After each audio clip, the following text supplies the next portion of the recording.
Hello student. Today we will discuss the continuity of function of two variables. And before starting this topic, I would like to give you the definition of continuous function in terms of function of two variables. So suppose we have fxy, a function of two variables here in on R square, and a point a comma b belongs to R square. We say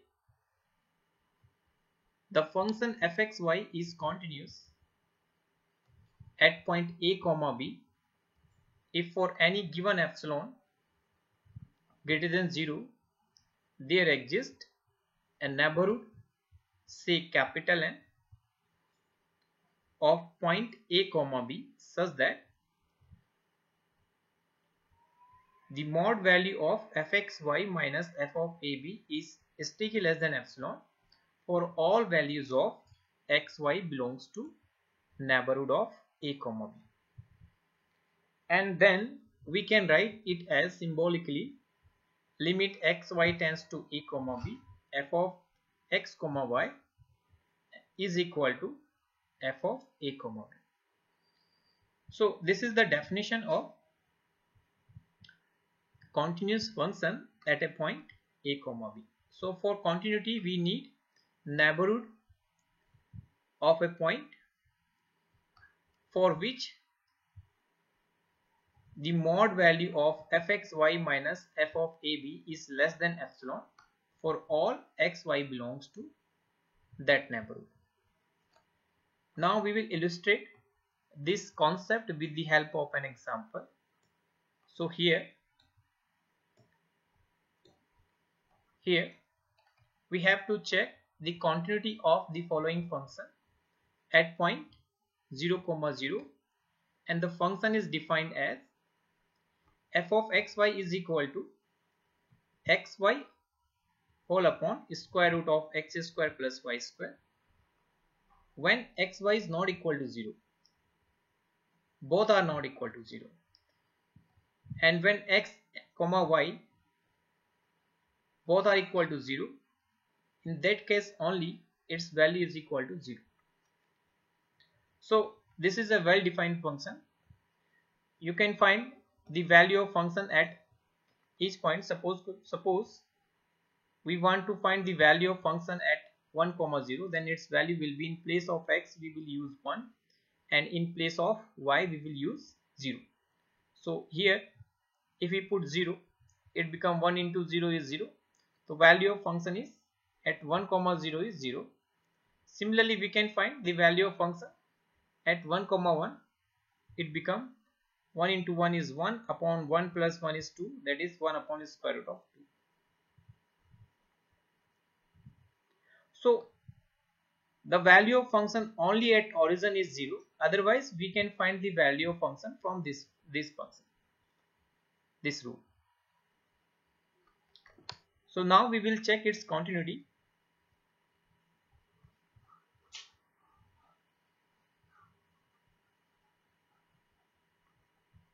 Solution.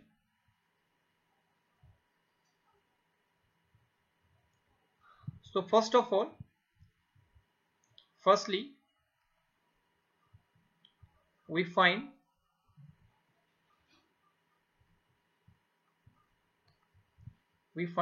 a neighborhood of point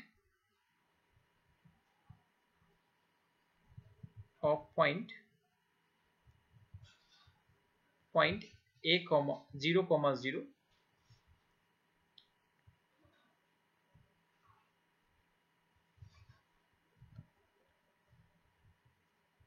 for that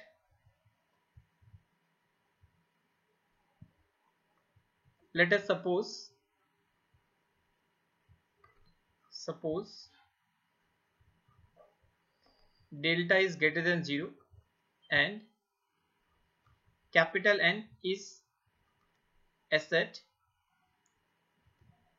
such that it contains all those value of r square. It contains all those values of r square which satisfy this condition, that is x square plus y square. X square plus y square is less than delta square. So basically these are the points of the disk of radius delta. If we take this as a center and construct a circle of radius small delta, and all these points which are lie inside this disk are contained in the capital N. So because 0 0 belongs to capital N, so here capital N is neighborhood of point 0, 0. Now we check, we find the value of mod of fxy comma f00.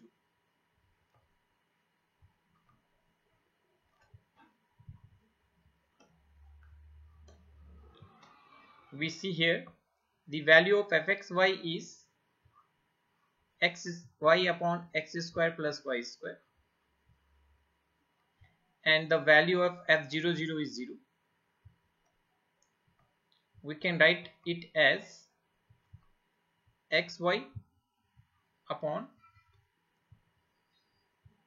square root of x square plus y square, or we can also write it as x upon square root of x square plus y square into mod of y. Here we can see that the value of x square plus x square is always less than x square plus y square. So if we take square root, then value of x will be less than square root of x square plus y square, and taking this value left hand side, this implies that x upon square root of x square plus y square is less than 1, and from here we can say that the mod value of x upon square root of x square plus y square is strictly less than 1. So this is important here.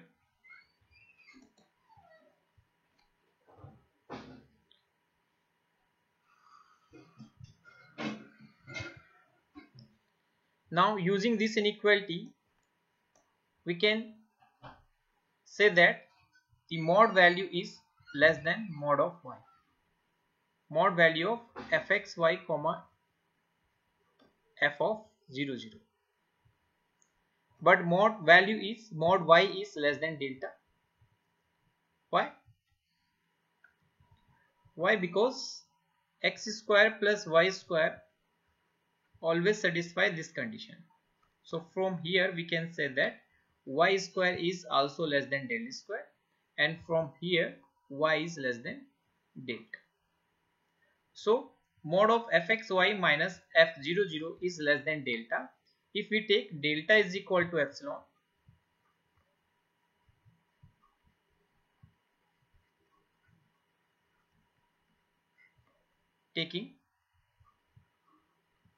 if we take delta is equal to epsilon, from here we can say that the limit of function fxy at point x y tends to 0 0 is equal to f of 0 0, and this implies that f is continuous at origin. F is continuous at point 0, 0. So in this way we can check the continuity of